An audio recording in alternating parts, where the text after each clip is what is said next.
Mean Old Lion Media presents Corner Table Talk. Welcome to Corner Table Talk.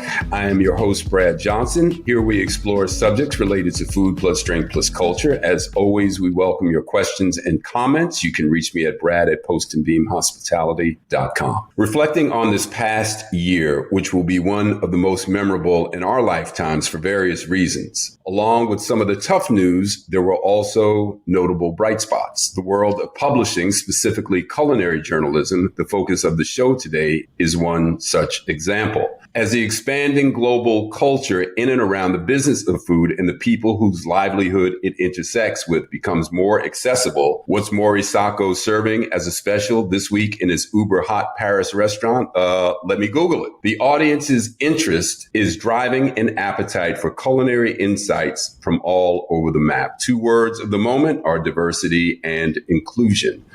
Why that is potentially exciting to the reader of published information on the subject is simple. Everyone has a voice and all culinary histories have a rightful place in the conversation. Dawn Davis, our guest today, took the reins in 2020 as the editor of Condé Nast's 65-year-old food and entertainment publication, Bon Appétit, and is the third person of color to head one of Condé Nast's American publications. Announcing her appointment, the New York Times called Miss Davis, quote, a book world star. A native of Los Angeles, Ms. Davis earned her BA in International Relations while at Stanford and began her career on Wall Street. She studied abroad in Nigeria and upon returning to the States, transitioned into publishing. During more than 2 decades in the book business, she has shepherded a number of critically acclaimed and commercially successful literary works, including The Known World, a Pulitzer Prize-winning novel, which she acquired during her time as publisher of Amistad, a HarperCollins imprint, a book line devoted to works on the African diaspora. The Pursuit of Happiness, which we all know from the Will Smith movie. The Butler, which became a movie that Lee Daniels directed. Her imprint has also published Heads of the Colored People by Nafissa Thompson Spires, the winner of a 2019 Whiting Award. She's also worked with the actor-comedian Kevin Hart in his book, I Can't Make This Up. And The Misadventures of Awkward Black Girl by Issa Rae, a memoir that capitalized on the popularity of Ms. Rae's YouTube series of the same name and helped pave the way for her HBO show Insecure. Ms. Davis is also the founder of the Inkwell Book Club, a national online book club recognizing Black authors. And no stranger to the food world, Ms. Davis authored If You Can Stand the Heat, Tales from Chefs and Restaurateurs, which I plan to dig into a bit later with her during the podcast. Ms. Davis edited The Recipe of Memory, 5 Generations of Mexican Cuisine, which was nominated for a James Beard Foundation Award and 2 Julia Child Cookbook Awards. She was an honoree, the Visionary Award in 2014. And in 2019, she was honored with the Editor's Award by Poets and Writers, which recognizes outstanding contributions over time to publications of poetry or literary prose. A true trailblazer and inspiration, Dawn Davis, thanks for joining me and welcome to Corner Table Talk. Thank you for having me, Brad. Thank you. So, Dawn, we kick things off with what we call our short order questions. Nothing to tax you too much, just get your response to a few things that we're interested in about you.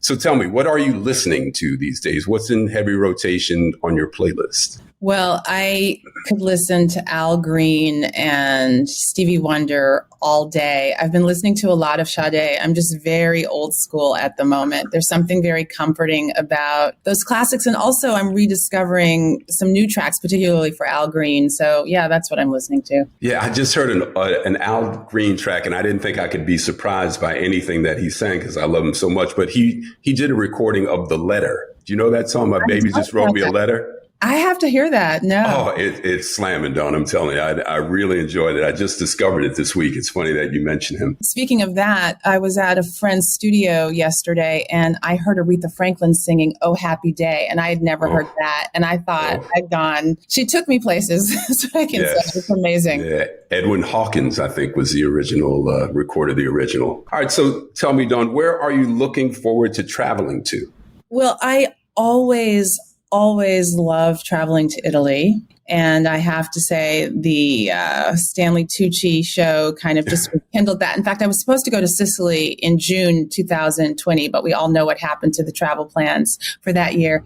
I love traveling to Mexico, and I love traveling to Africa. I was in Namibia in December 2019, and that was just a spectacular place. So, if I could pick something out of the hat and it was, the continent of Africa, anywhere in Mexico or anywhere in Italy, I'd be happy. Nothing wrong with those destinations at all. Favorite food memory growing up? So I think you might actually know this place. You've spent some time in Los Angeles, but I grew up pretty humbly, and I had great home cooks in my family. My Aunt Stella, my mom, we all, had a family, aunts and uncles and cousins. But we would go on Friday nights to Marie Callender's, and it wasn't fancy, but the atmosphere was just so fun and festive, and they were known for their pies. So for me, like a special night out was Marie Callender's, and it's funny. I was with my children. We get to spend some time in the summer in Martha's Vineyard, and there's a place called Sharky's, and it's not, it's Mexican food, but it's not highbrow culinary Mexican food. And my kids were like, "Let's go to that fancy restaurant, Sharky's." And I think Callender's was fancy in my mind, the way Sharky's is fancy in their minds. Yeah, I love that. So speaking of, what do you have to eat when you arrive in Martha's Vineyard? Ooh, that's a really good question. So I love lobster bisque. I only eat it there. It's so good. It's so fresh. I love a restaurant called State Road, whatever they prepare. I love going up there. I live what's called Down Island, and if I go up island, that's fantastic. And I love the scallops at Atria. Those are some of the things that I love to eat. Yeah. I'm a fried clam guy. I have to get them from Giordano's. Oh. And maybe some onion rings, and definitely a lobster roll from John's Fish Market. Funny. That's our my kids spot. are just turning teens, and so they started getting jobs all over the island. And one of our good friends, their daughter worked at the pizza place at Giordano's. So yeah, that's a great window right there, right across from the Flying Horses, right? You need that. And so I love the net result. If you want to get specific, I love net results lobster bisque. So good. All right, Dawn's secrets. All right, so complete this sentence for me. I have little patience for the word just. The word just to me implies kind of compromise. Let's just do this, let's just do that. I really don't like that phrase. That's my secret. Yeah, I can't bear it. Okay. You want to know from a culinary perspective? Well, since you went there, why not? Anything come to mind that you'd have little patience for in that world? You know what I have little patience for? I have little patience for people who invite you to dinner and then don't do anything special. And I don't mean by that, like it has to be some fancy food, but someone will invite you to dinner and then there'll be something like really plain, like a hot dog or hamburger, and I don't mind that if it's prepared with a lot of love and it's their secret recipe and there's this and that. But when it's just kind of tossed in front of you and it's not special, I don't like that. Right. You want some thought given to the occasion, even if it's a simple meal. Exactly. Yeah, I get it. Because, that's your time and that's your time away from your own projects and your own. Yeah. So that's what I don't like. Who past or present would you most like to host at an intimate dinner party? Well, it's funny because in Bon Appetit, one of the first columns that I started is called The Dream Dinner Party, where I ask notable people who they would have. And we've had so much fun with that column. I talked to Billie Jean King, and she has such a fantastic list, which you can find online. But one of the people, she said she would be too shy to ask Nicole Hannah-Jones. And when I saw her on the Vineyard, I told her that. And she said, "Oh, I'd love for Billie to call me and invite me to dinner." So, she tweeted that out. So that's kind of fun. It's a hard question, and I know why some people have a hard time answering it because there's so many interesting people. I have to say, Harriet Tubman would probably be the person I'd most want to sit with. And in our October issue, which I know we're going to get into later, I interviewed Jose Andres, and one of his 3 people was also Harriet Tubman. Wow. I'm interested in her because she, as he expressed it, and as I worked on a book,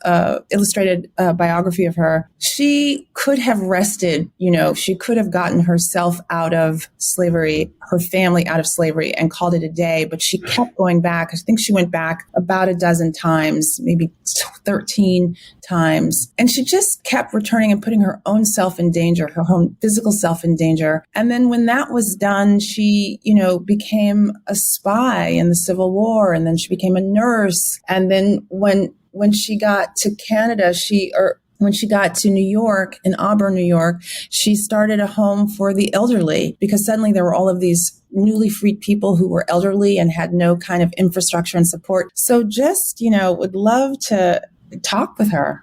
Yeah, what an inspiration. I mean, some of those things I did not know. I've read quite a bit about Harriet Tubman, but yeah, the inspiration and the endurance of what one person can do when, committed to a cause is inspirational and makes you wonder about your day and what you complain about and what you shouldn't complain about, right? 100%. 100%. All right. Well, thank you. Let's jump in here. So congratulations on the Bon Appetit spot. I mean, it's a very exciting thing. A lot of buzz around you being there. But given all that's gone on in the world, how are you? How are you doing? That's a good question. It is at times I think we all feel a little overwhelmed by, global warming and cities flooding and cities melting and the ongoing pandemic and, what's happening in geopolitics. So it can be overwhelming. But if I just kind of look on what's on my desk, I'm excited about what we're doing at Bon Appetit. I'm excited about the team we've assembled. And I'm excited to have this opportunity to, keep what's amazing about Bon Appetit and then expand it to be more inclusive, to be more interesting. We have this idea that come for the recipes and stay for the idea. It's a model that I've developed with my team, and I'm keen to see what we can do with that. As I hear you saying that, Dawn, I think about the fact that, the news can be very challenging to watch, yet you can't turn away. But we definitely need things that bring us pleasure, right? And enjoyment. And life goes on. I mean, even amid all of the struggle and strife. Exactly. And, it's interesting. For some people, you open this segment with music. For some people, that's music. I know that I feel instantly, more happy when I'm listening to music. I published a book with Michael Strahan years ago. And, he said he starts every day with music. It just puts him in a better mood. And that is true. And for some people, it's cooking. Cooking makes them really happy. It's a way to, first of all, feed their family, feed their friends, bring joy and pleasure to people. But it's also a way for them to kind of leave their own mind or leave, the news and just really work with their hands, and it gives them so much joy. So we are in that business as well. Absolutely. So, I admit, as someone who has spent their entire life in restaurants, it's basically what I've done for a living my entire life. It had been a while since I picked up a food magazine. And this past year, with more time for reading and more downtime, I have to say, Bon Appetit for me is now a must read every month. I want to talk about the exciting October food issue that's coming up, the future of restaurants. That'll be hitting the newsstands, I think, pretty soon here. But first, go back briefly to the September fall issue, which I thoroughly enjoyed, and a few pieces in particular. I'm a real big fan of your What Am I Loving snapshot on the editor's letter page. So I'd like to start there and ask you about the new menu at New York City's 11 Madison. The menu is meatless. Chef Daniel Hume stated the current food system is not sustainable in an article recently in the New York Times. You mentioned a couple of items. You mentioned bread and sunflower butter, vegan butter with a glaze made from miso and sunflower seeds, carrot tartare. That sounds delicious. Was it as good as it sounds? It was delicious. And if you ever are in New York, I will arrange that you get to taste it for yourself. And first of all, I want to thank you for commenting on finding Bon Appetit to be a magazine that you want to read. We have a great team. We're working with great writers. And I've been hearing that from people that, they come for the recipes, but now they're actually reading the articles as well. So that means a lot to me, Brad. So thank you for that. 11 Madison was delicious. And it's really tough to get a reservation, but you can go and sit at the bar if you go early. And this sunflower butter was so spectacular. And I was told that the skeptics who thought, can a vegan restaurant work, were convinced once they tasted the butter. They thought, if he can make this butter, you wouldn't have known. If someone hadn't told me it was vegan, I would not have known. And paired with this delicious hearty bread. It was so yummy. And the carrot tartare just, it was a combination of smoked carrots and grated carrots, and it had some pickling relish in it. It was just so fantastic and so interesting. And then the apricot vermouth was delicious and refreshing. And they'll rotate that seasonally. So I don't know if it's still on the menu, but it was such a treat. I felt uplifted. It was delicious. Wow. You know how some vegan dishes are tried to replace the actual experience of eating meat. Was the carrot tartare in that vein, or was it just fresh and had its own kind of consistency? No, it was not trying to be, a burger or some kind of animal protein. It was just looking at all the different things you could do with carrots and the layering of it, and just presenting this, multi-dimensional experience with this one ingredient. It had other ingredients in it. It has apple and horseradish relish, as I recall. So yeah, it was just delicious. That sounds incredible. So Dawn, going meatless for such a high profile restaurant is a pretty strong statement. What was your take on the appeal? And do you think this furthers the conversation around sustainability? Are we going to be seeing more of these kind of high profile restaurants kind of lean in this direction towards meatless menus? So we profiled in our May issue, which is one of the times we talked about sustainability. Chef Justin Lee has a restaurant called Fat Joy, and he went meatless as well so that he could show, he also had concerns about the planet and wanted to show that you could also get amazing flavors using a kind of vegan menu and a vegan profile. And it's his salt and pepper cauliflower, which we have in our pages on bonappetit.com. It just is amazing. So I think, look, between, what have we had? We just talked about this. We've had triple digits in the Pacific Northwest. We've had flooding in the Northeast. We had tornadoes. There was a tornado warning in Martha's Vineyard on the day before I left. So we have to talk about the planet. I think these chefs and culinary professionals getting involved in the conversation is warranted. I think we all have to figure out what our role is. And I applaud him for at least trying to broaden the dialogue around this. Yeah, I agree. And I'm very anxious to get to New York, and I will take you up on that offer to get me a seat at the bar to try that, to try their food. I'm really looking forward to that.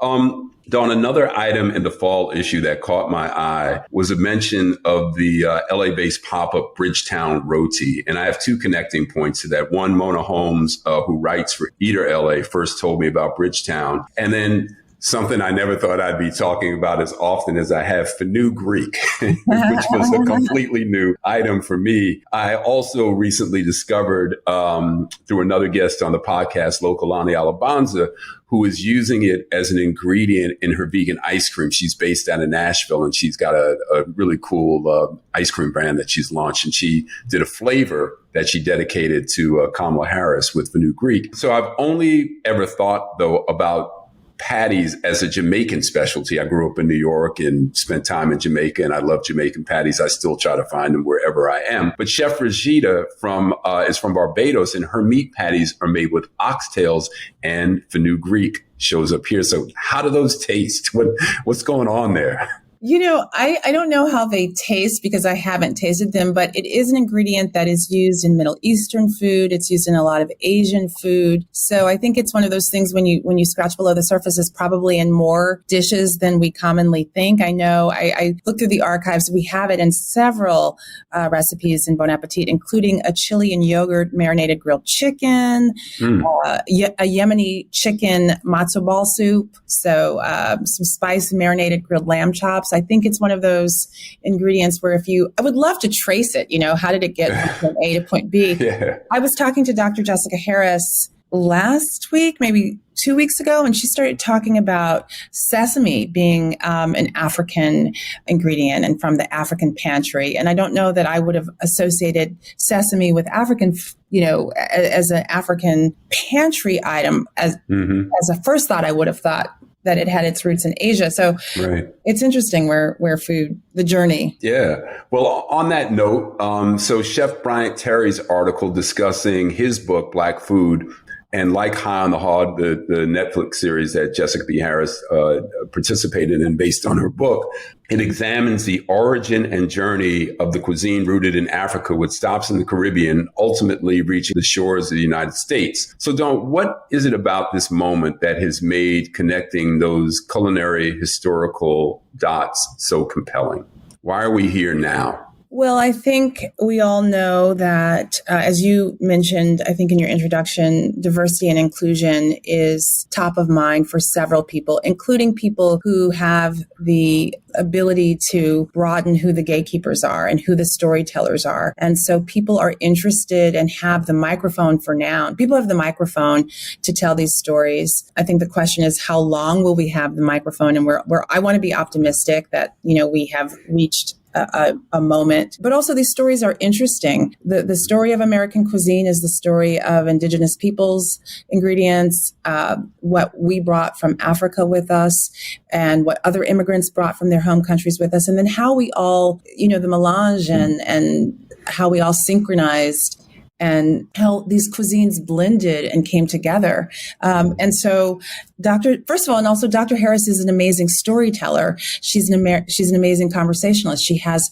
fantastic stories and ideas, and she knows history. So I think you have the combination of the gatekeepers are changing, you have compelling content, and you have wonderful storytellers such as Toni Tipton-Martin, who's a journalist, such as Dr. Jessica Harris. So I think that's why we are finding these stories on Netflix and cookbooks in the pages of Bon Appetit. We were thrilled to be able to have the first excerpt of his book, Black Food, which comes out in October. We were able to put that in our September issue to give our readers and subscribers an early look. So compelling content. Yeah. And, and also finding out about some of these people for the first time. Again, I've been in the restaurant business my entire life, and I never knew about Bryant Terry. So I'm looking forward to his book and appreciating all of the new stuff that I'm discovering. Brad, he's a fascinating person. I will just say I'm interviewing him for a podcast today at 2, and I've read his books, and his background's really interesting. He's a, master's in history, a culinary graduate, a vegan, really interesting person. In Bon Appetit, we excerpted from his book, Black Food, but, he's written books on veganism, and he's just really interesting. Yeah, I'm really looking forward to reading that. So the last piece, Dawn, that I wanted to talk about was an article written by Peter Kamansky titled New York Strong, and it's fitting, of course, we're coming up on 9/11, and his description of an employee working on the 74th floor of 2 World Trade, which was the second tower to go down, passing firefighters as he exited going down the stairwell, descending the stairwell. It was just his retelling of that was really vivid and gut-wrenching. The parallel, and this leads to the October issue, is how the restaurant community rallied in support of firefighters, policemen, and rescue workers that were working at what became known as Ground Zero around 9/11. And then during the pandemic, we saw restaurants become frontline workers, delivering thousands of meals to people who needed them. So many stories emerged this past year. Restaurants, operators, and chefs were often front and center in the nightly news, lots of hardship and pain, but plenty to be inspired by. So how is the October issue different from restaurant issues in the past? Yes. So a couple of things. We did want to, in our September issue, pay tribute to the people who lost their lives in 9/11. And we also wanted to connect it to the restaurant industry. So we also, in addition to talking to Wilson Tang, who is the person you mentioned, who gave that just really descriptive passage of what it was like, we also talked to Michael Lomonaco, who owned Windows on the World, or who operated Windows on the World,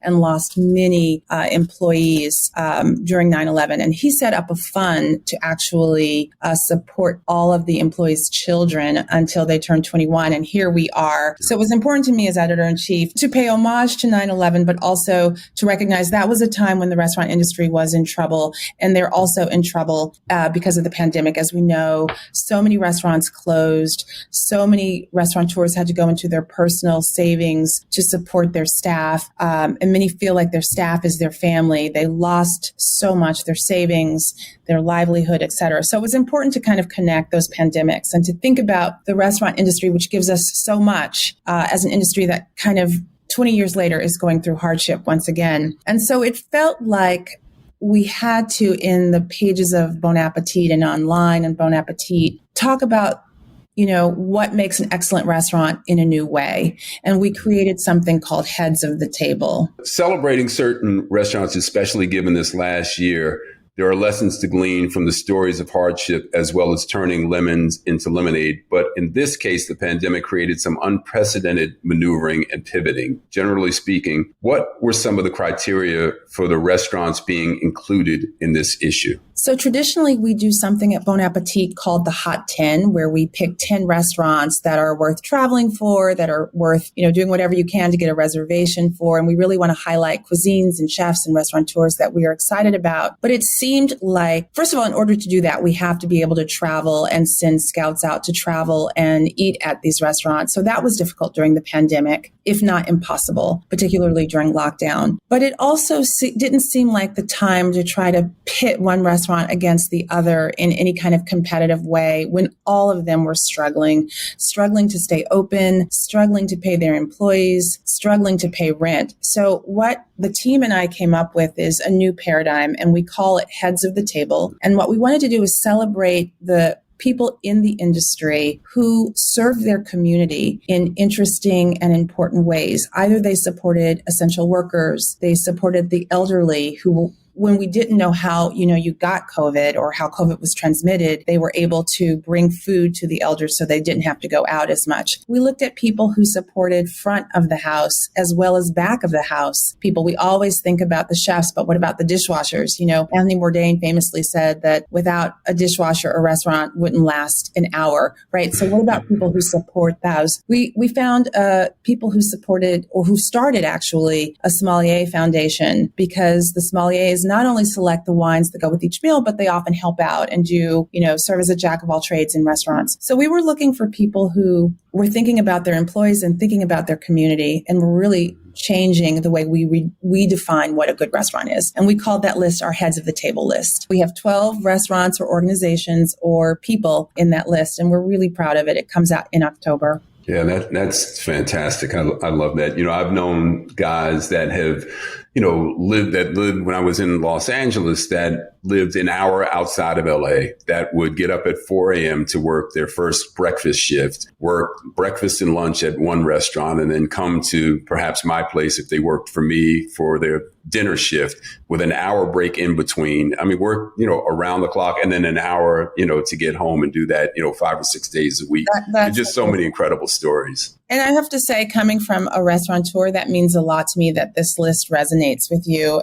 We have one of the heads of the table is Ed Lee, who has the Lee Initiative. And he said, this is so great. We should all get together and exchange, ideas and best practices. And so it's really important to me that this idea is landing with restaurateurs and people behind the scenes. And of course, we want the consumers, when you're picking your next restaurant, of course, you want to think about how delicious the food is and what's the cocktail menu like. But we also want you to think about, the restaurants that really went out of their way to come up with a new way of supporting community. So, Dawn, on that note, and, just with your view into the industry and this being the future of restaurants that we're discussing here, given the cost increases that, we read about, hear about, certainly us as operators know firsthand, food and labor, everything's getting more expensive. There's a lot of lost revenue from last year being shut down.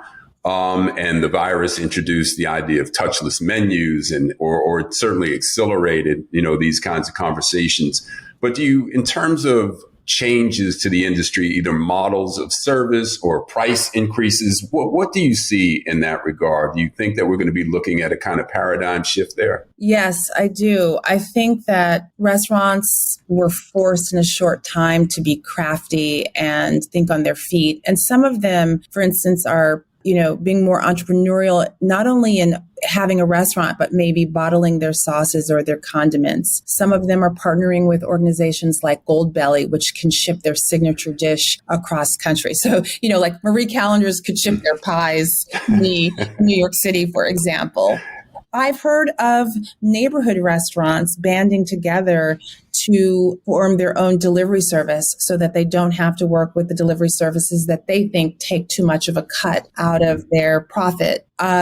Maybe even, having coalitions where they can, have a plan in place should another pandemic hit of how they're going to share supply chains. Right. So yes, I definitely think that this will change how restaurants think about their business model. They're changing their menu so that their takeout menu can really support their business as well. And maybe it's more elevated, or maybe they have different items that really, can sustain the delivery time, et cetera. So absolutely, I think this has changed. Also in California, I have to say, in California, I wish that was a Freudian slip. In New York, there's been a lot more outdoor space. So restaurants that survived have more outdoor space. That creates a different kind of ambiance.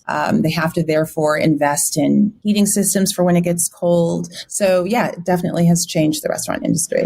Yeah, but that what you just mentioned has certainly created a vibrant, really exciting sidewalk life, right? For these restaurants that have kind of moved outdoors into the street and a different kind of street scene. 100%. 100%. I love it, I have to say, particularly when the weather is nice. But also some of them created these almost cabins for even when it gets a little colder. So it's definitely energized for those that have survived the restaurant scene, for sure. Yeah. So, Dawn, there's an old saying, how can we miss you if you don't go away? And I think it's safe to say those of us that love dining out in restaurants certainly have missed them. The events of an unprecedented year created a renewed appreciation for the experience of dining out and for the people who go to great lengths to make those dining experiences more memorable. What are some of the inspirational stories that we can expect in your October issue? Anything that you can share? Oh, absolutely. And listen, I love eating out. I helm a magazine for home cooks, and we have dozens of recipes every month for the home cook. But I too, and my staff also loves eating out. We love the theater of it. In terms of inspiring stories, I'm inspired by Chris Williams of Lucille's, who created a hospitality group. He has a fun restaurant in Houston. Also, cooking and being a culinary professional runs in his family as well. But I'm inspired by the way he first began feeding essential workers, then worked with Jose Andres, World Central Kitchen, to feed the elderly. And when World Central Kitchen moved out, Chris stayed and continued to feed the elderly. He then one night or a couple nights would give his bar out to restaurants that had to close so that they could kind of keep their staff afloat a little bit and let them take all the money minus the cost of the alcohol. I'm inspired by a guy named Eric C., who created something called Ursula. He used to have a bakery. When that closed down, he thought he was done with restaurants, but realized that restaurants bring community together. And he was given a pop-up at Claire Sprouse's Hunky Dory and returned to not baking, but started making breakfast burritos inspired by his New Mexican heritage. And that became super, super popular. And he, in turn, paid it forward and now gives pop-ups to the LGBTQ community. So I just kind of love that, how he's creating opportunities for other people as well. So lots of great stories. I'm inspired by Down North Pizza in Philadelphia. They hired the formerly incarcerated to make this delicious Detroit-style pizza, but they also help with housing. They train them. They give them culinary training. They give them a voice. So, delicious food plus people who are paying it forward. I think that, that makes the future seem bright. I also want to give a shout out to my team who helped me find all of these amazing restaurants. And not only do we have the heads of the table in our October issue, but we also have a section called The Audacity of Opening, where we look at restaurants. We know a lot of restaurants closed during the pandemic, but we're actually featuring several that opened, and we feature, talk about why they opened. And I think those are really compelling stories as well. And then we have a fantastic feature, Brad, that I'm really excited about as an editor on parenting in the restaurant industry. We were talking a lot about childcare. And as you just mentioned, so many people in the restaurant industry work at night. So if there's not proper daycare in the day, you can imagine how hard it is to find any kind of facilities or daycare centers at night. So I think this is a really important article just to draw attention to what, if we really love restaurants, as you mentioned, and we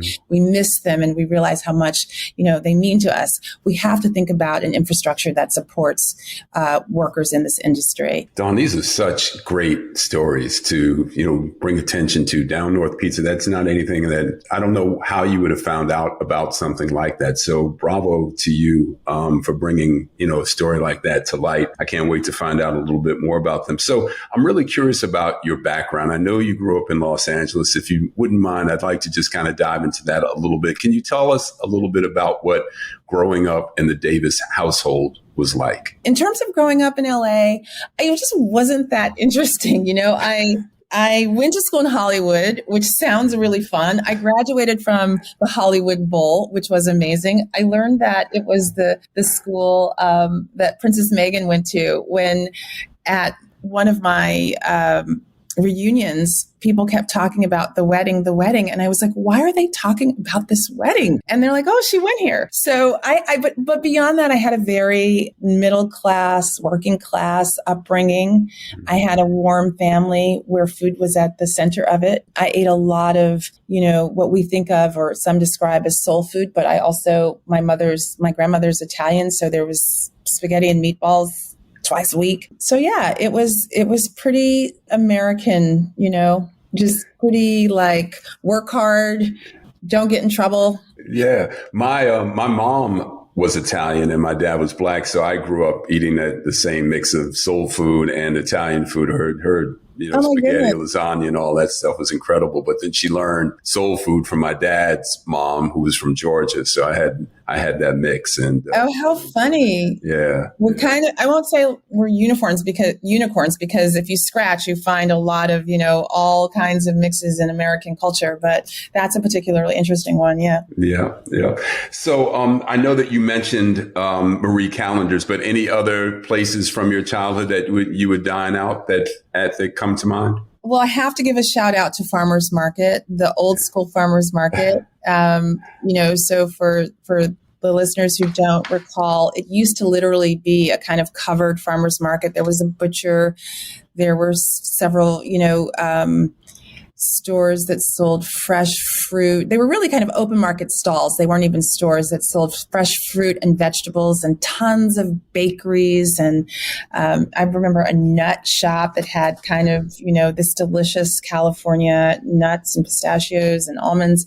And I got my first job at a bakery in Farmers Market. So that really stands out. It was a kind of great place. It's right in the center of LA, and people from all walks of life would come, and I really love it. Now it's adjacent to the Grove, and there's several food stands. I still go there. It's still part of, I brought my kids up in New York, but when we go to LA, we go to the farmers market with my mother. So it's part of my LA. Yeah, I do the same thing with my son. We walk through the Grove, but then we ultimately end up somewhere in the farmers market and, plop down. And that's where it's a ritual for us. But, it's a ritual. I'm Brad, we have all these things in common. I'm sorry we haven't been. Who knew?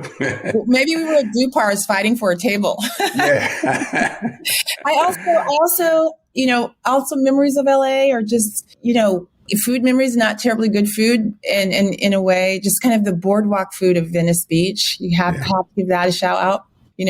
Absolutely. Yeah. And I think, off subject here, Dawn, but I do think LA has grown up quite a bit in the last 20, 25 years on the culinary scene and become, a real leader in the country in terms of trends and cool chefs doing interesting things. Would you agree with that? 100%. And yeah, micro neighborhoods, and you can find in a strip mall, which looks completely unappetizing, some really interesting food. So yeah, LA is huge, and the produce is so amazing. So yes, for sure. Yeah. So after graduating from Stanford, you majored in international relations, went to work on Wall Street. You went abroad to Nigeria. Can you share a little bit about that experience? I was super young, and it was before the internet, and I was on Wall Street. It was clear that that wasn't going to be my path. And someone actually suggested that I apply for something called a Rotary Scholarship. You got to write an essay about what you would study. And I wrote something about the literature of West Africa, particularly Nigeria, which, has given us Chinua Achebe, Wole Soyinka, so many others. And I had that opportunity, and it was amazing. It was fascinating. At the end of the day, it was a bit of self-study because of, social unrest and political unrest. The universities shut down. Talk about things making you appreciate what you have here. But it really opened my eyes to, first of all, having the rest of the world. Nigeria is a particularly interesting place because it has Islamic, Christian, and then kind of native religions, vast art production in terms of, sculpture and literature. And it's just it was an amazing place. And I came back, sat next to a publisher, or I can't even remember anymore. I sat next to a publisher going, and I thought, you get paid to read. I'm an only child. I've been reading all of my life. And then I met a publisher when I got back to New York, and I was hired to be Andre Schifrin's assistant. Andre Schifrin's this legendary publisher who had helmed Pantheon Books, but was starting a new publishing house called The New Press. And their big book was The New Jim Crow. But before that hit gold, he had been publishing books in that vein from the very beginning. And I started out as an assistant and became an editor. And it was just, from there. That's interesting. But prior to that, I read this, I think, in your book that you acquired I think you have a collection of like 150 cookbooks at that time, probably more now. So cooking and food was always a passion and interest of yours. Oh, I loved cookbooks. I used to love to, wake up, grab coffee, do a little work, and then crawl into bed and, read cookbooks. It was really fun. I had so many that a bookshelf toppled over, literally. And I'm lucky no one got hurt. I had so many. I also worked at Random House at one point. And I will say, if you were a book publisher, there are very few perks, very few perks, but one of them is free books. So I would get a lot of, cookbooks. Random House is a great, one of the great cookbook publishers. And so, yes, I love that. I had to, if you live in a New York apartment, you have to weed. And I was like, how many Spanish cookbooks do you need, especially since you don't cook Spanish food? How many Italian cookbooks do you need, even if you do cook Italian food? So I had to weed out a little bit. Yeah, editing becomes even more important in tight spaces, right? Exactly. So I believe it was 1999. You authored "If You Can Stand the Heat: Tales from Chefs and Restaurateurs," which I recently read. And I wanted to talk about a couple of people that I think are just really incredibly unique and familiar to most people that listen to this program, Edna Lewis and Anthony Bourdain. So first, Edna Lewis. Now, I happen to love corn pudding. Yeah. I took the recipe from your book and made corn pudding this week for my wife and I, and it worked. It was delicious. I'm very proud to say. And I actually met Edna through Chef Joe Randall back in the 90s. I was opening a restaurant in LA, and I was trying to get Edna. Ultimately, it didn't work out that she wasn't able to come out, but we tried to get her to help us open up Georgia back in the 90s. But I had a great series of conversations with her. But, since there is this heightened interest in the contribution of African-American chefs, can you help establish Edna Lewis's place in that conversation? Sure. Yes. So the corn pudding in that book is delicious. My mom, it's funny that you start with that because my mom actually makes that corn pudding all the time and talks about it.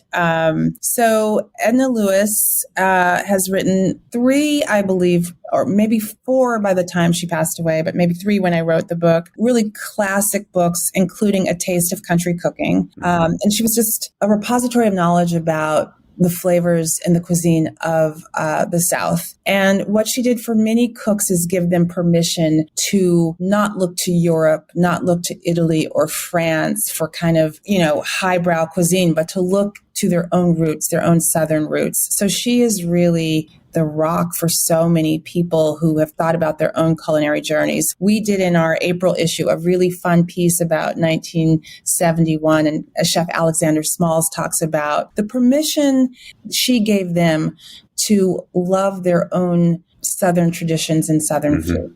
So she was also just an extremely interesting person. And I was privileged to be able to meet her. I did this book where I wanted to reach out to several chefs across different regions, women, men, people at different stages in their career, and get them to talk about what being a chef is really like and their philosophy toward cooking. And so she was generous enough to share some time with me. Yeah, I know Chef Mishama Bailey, also of the Gray in Savannah. I think she heads up the Edna Lewis Foundation now. Also talked about, embracing her Southern roots and not feeling like she needed, the French or some European validation for the food that she thought was, the food that she wanted to do. Exactly. She's doing some great stuff there. Exactly. Also in our April issue, we got Nikki Giovanni did a poem, referenced a poem that she wrote for Edna, which was really, really fun. So, wow. Yeah, it's fun. That's interesting. And then Anthony Bourdain is one of your subjects. And of course, your book predates his breakout book, Kitchen Confidential, and his subsequent television superstardom. And interestingly, the title of the Bourdain chapter in your book is A Portrait of the Chef as a Young Rebel. So you kind of called that, as he was becoming that, which I think is interesting. And we would all come to know him as kind of this rebel. But, before reading your book, I didn't know that Anthony Bourdain had written a book before Kitchen Confidential. I think it was titled Bone in the Throat. And I wanted to get your take on a closing paragraph in the Bourdain chapter. And this is you writing about Anthony Bourdain, quote, "He acknowledges that most foodies are quixotic in the way they regard the industry, but he wants them to dig deeper, to see the pathos and pain, fun and scandal beyond the romance," end quote. Bourdain, then that's the end of your quote. Bourdain, then you quote him saying, "I can deal with seeing a chef passed out on a sack of flour, cigarette in hand at the end of the evening. I find that interesting, but I don't think that would play too well with the crowd." And then you wrote in closing, "Perhaps he's selling the crowd short. Maybe they can stand the heat after all." So, Dawn, it seems here that you kind of saw something around the corner, a curiosity that Bourdain would capitalize on his bestseller, but also kind of what the consumer had a growing appetite for, this kind of pull back the curtain look into the restaurant world. And of course, we've seen the explosion of chef shows and all of that. But what were you seeing in or hearing and feeling at that time to kind of have that level of insight into what we were about to discover about restaurants? That's such a good question. And reading that quote, it just brought me back to the time with Anthony Bourdain. So when I assembled this book, I told a friend I was doing it, and he said, "Look, there's a guy you have to talk to if you're going to talk to chefs. You have to meet this guy, Anthony Bourdain." He hadn't written Kitchen Confidential yet. I think New York chefs knew him, but he was not a household name. And so I called him up, and I will say all of the chefs were incredibly generous with their time. He said, "Yeah, sure, come by." And he talked in paragraphs. He just was who he was. And the Bourdain that we saw later in the shows, he was that guy in terms of his outlook and his regard and his language. When I met him, he was a writer when I met him. So I think for him, sitting down with an editor was a fun thing. It was a big deal. He wrote mysteries, actually. If I recall, Bone in the Throat was a mystery. And I saw the recent documentary, and there's a very poignant scene in there when he finds out that Kitchen Confidential had become a bestseller. I think at his heart, it is a portrait of the chef as a rebel, but he was also an artist, I want to say. I felt like that. I hope that doesn't get lost in all of that. He really cared about books. What I saw, the reason I started the book is because several friends of mine, we were romanticizing opening a restaurant. Oh, it would be so fun. I had a friend who was getting a PhD in economics, as was her husband. I had another friend who was, a lawyer, and he's now a partner, so he's on that track. But yet we all kind of romanticized the restaurant industry and chefs. And I thought that, he had that energy that we were kind of romanticizing, even as he was breaking it down, that it's not romantic at all. It's, there's a lot of drugs and people passed out and it's a hard life and you don't get to see your family. But I could just feel like we were at that inflection moment where this industry, which used to just be kind of like regarded as really utilitarian, was about to be romanticized, for good or bad. And he was great to talk to at the time. Part of that was Food Network and, all these cooking shows. It was all just becoming part of this, hey, these are interesting people. This is an interesting industry. Let's amplify it. And he was able to, in that interview, on the one hand, kind of put a damper on that notion, but he himself is so interesting. He also just kind of continued the romance, I think. Yeah, that's what I felt like you saw something there, and you saw what he was about to do and what he was suggesting by even his suggestion that people might not want to know about this. I think that was kind of a wink and a nod. He knew people would really want to know about that, but I think it was depending on the storyteller. But you picked up on that, and I thought that was just really prescient on your part. Thank you. Yeah. So turning back now as we're closing, just to the upcoming issue, can you talk about what you are loving in the October issue? So we're working on like November, December. I just have to look at my notes. What am I loving in the October issue?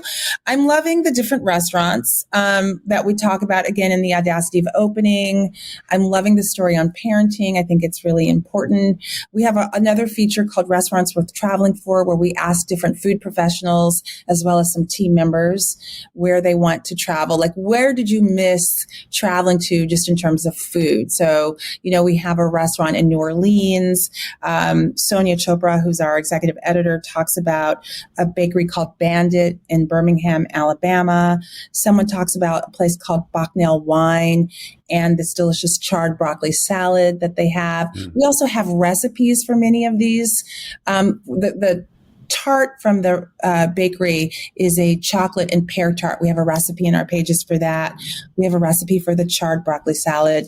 I love a place in San Francisco called Slanted Door, and they've got a kind of lemongrass lamb chop. We have a recipe for that. So I'm excited about that. I'm excited also, just a preview of our November issue. We've got a feature on Stanley Tucci that I think is really fun. So, and just great classics and updated classics for a great Thanksgiving table. Love it. I love it.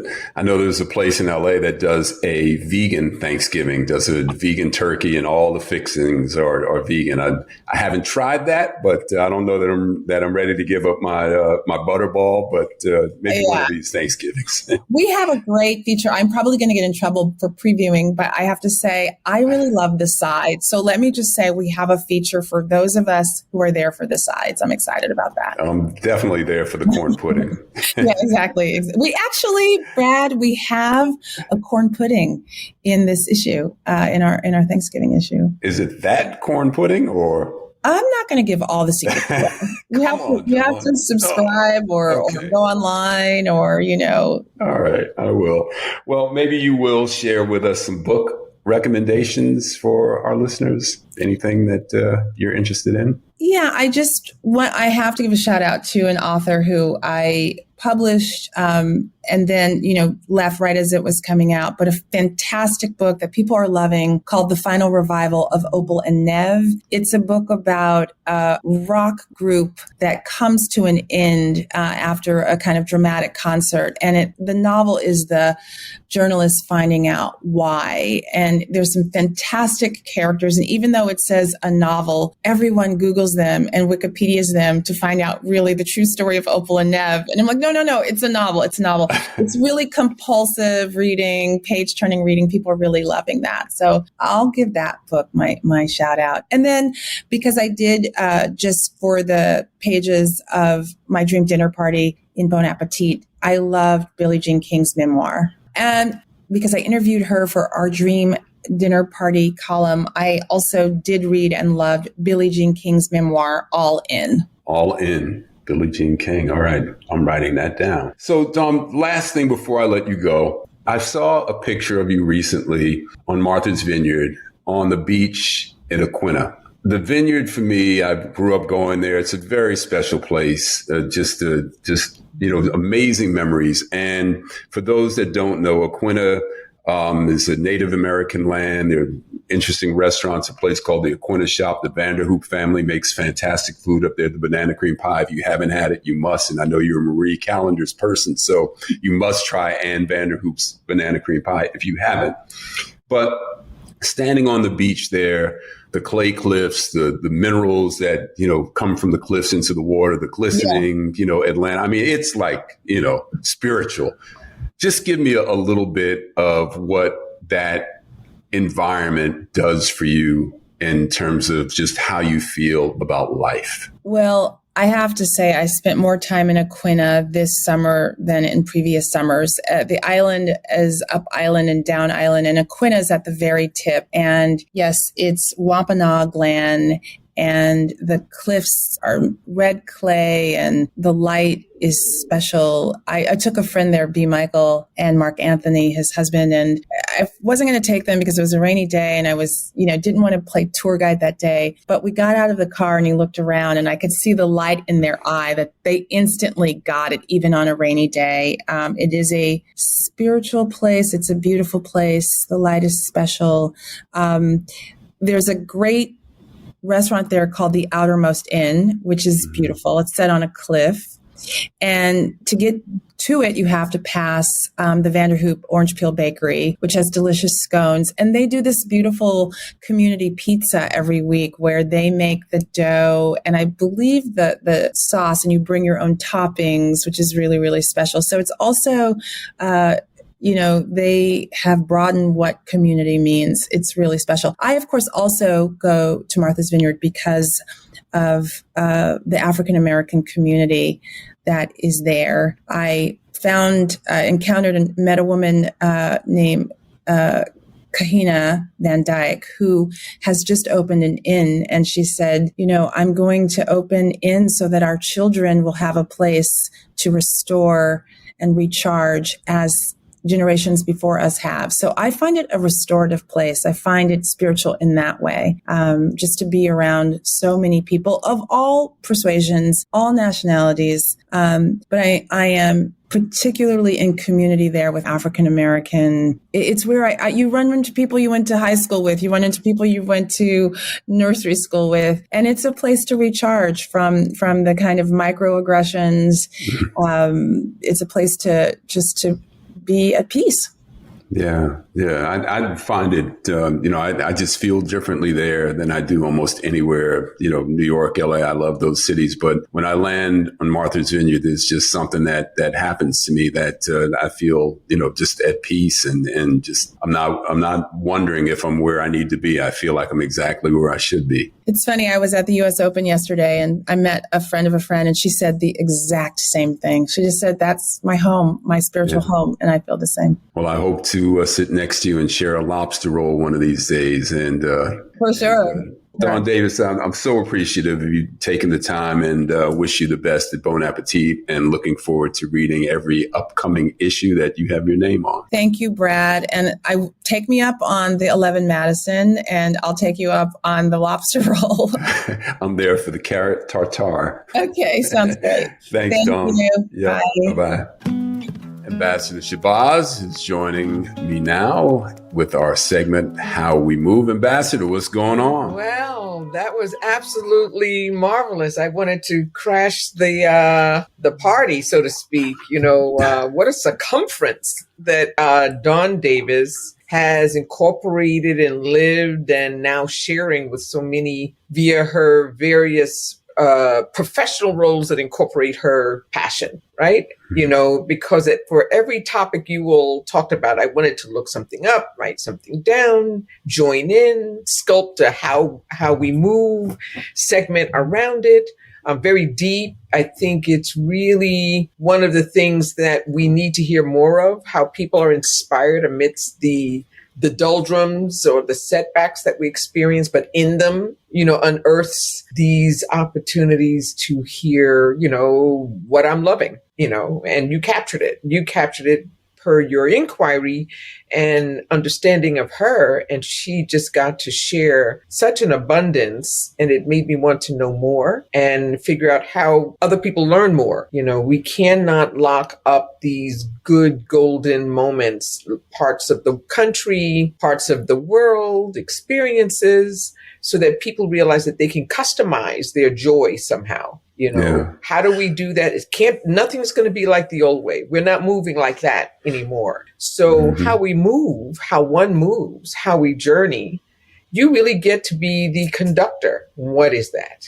What does that, you know, look like? And, you know, while people are trying to sustain their interest in socializing, traveling, getting to know what their fundamental desires are, I just want to encourage that people continue to find ways to connect, but of course, do it safely.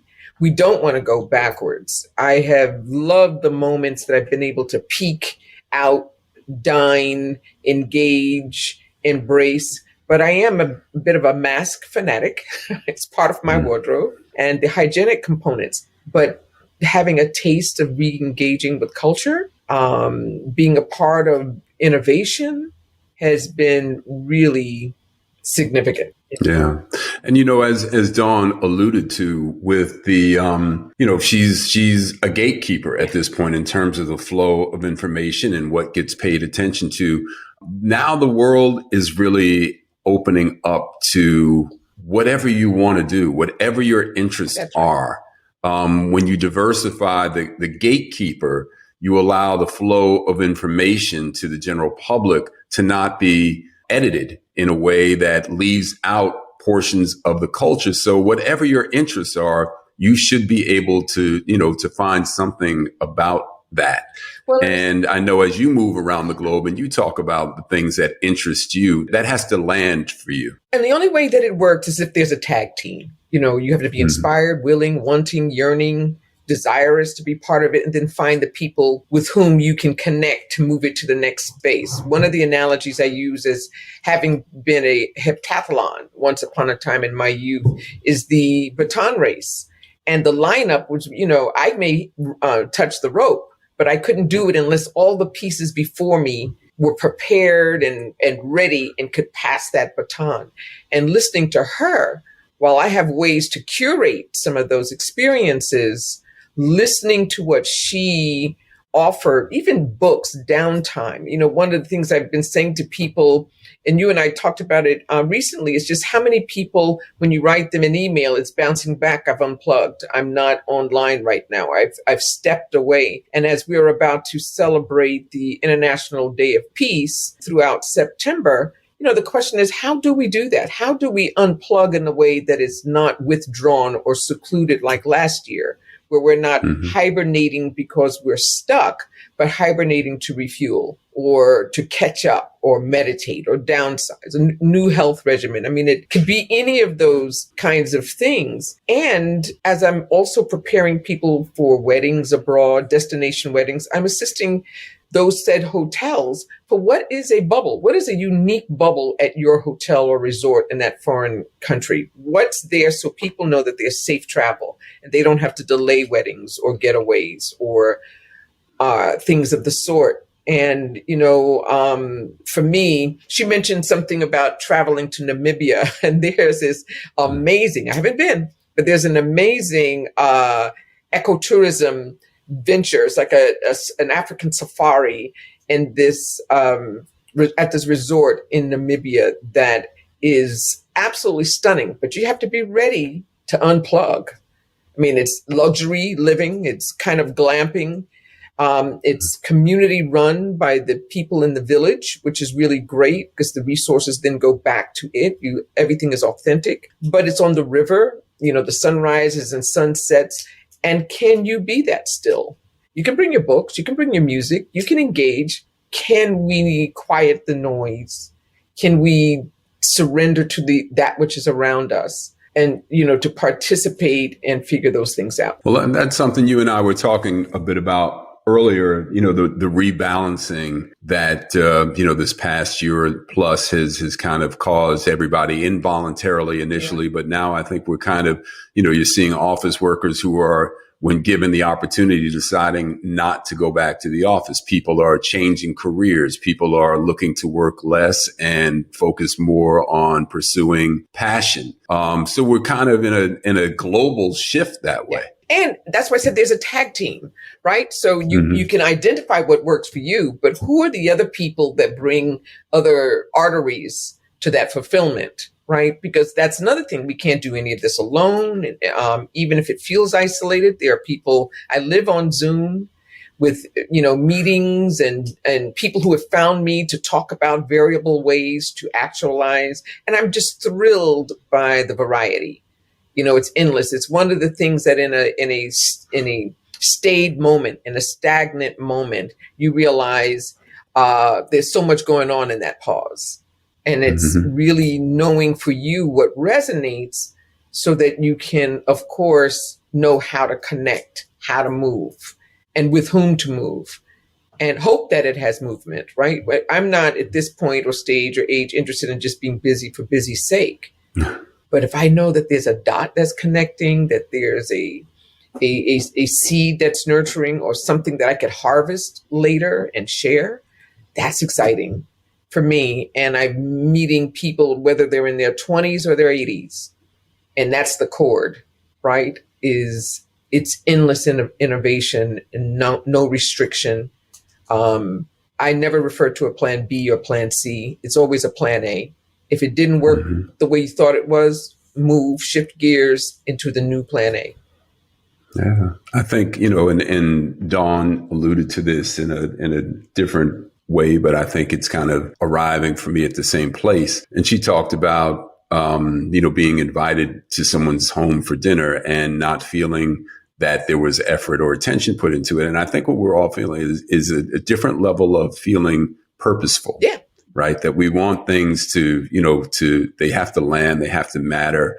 Life can be serious and challenging. So the things that we decide to do in pursuit of our own happiness and pleasure and how we spend our time, there has to be a purpose to that. Absolutely. And you can merge both the professional and the personal, the commercial and the intimate. The Prime Minister of Grenada, Keith Mitchell, recently did a post that circulated, and he was making sure that the tourists that came in for Labor Day and all of those things were mindful. He was giving that urgent notice to the citizens about being cautious and hygienic and mindful of the distancing and all of those kinds of things. But he said, enjoy the cultural wonders, right?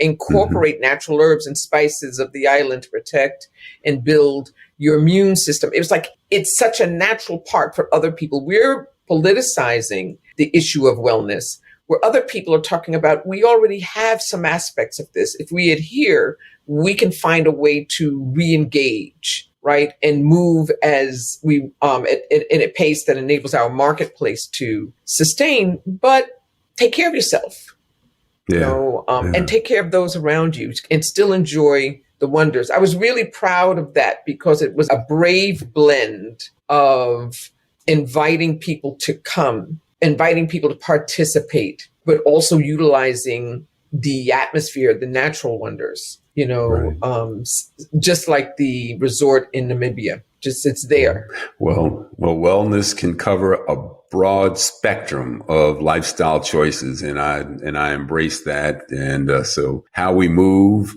in the spirit of wellness. That's exactly. All day long. Ambassador Shabazz.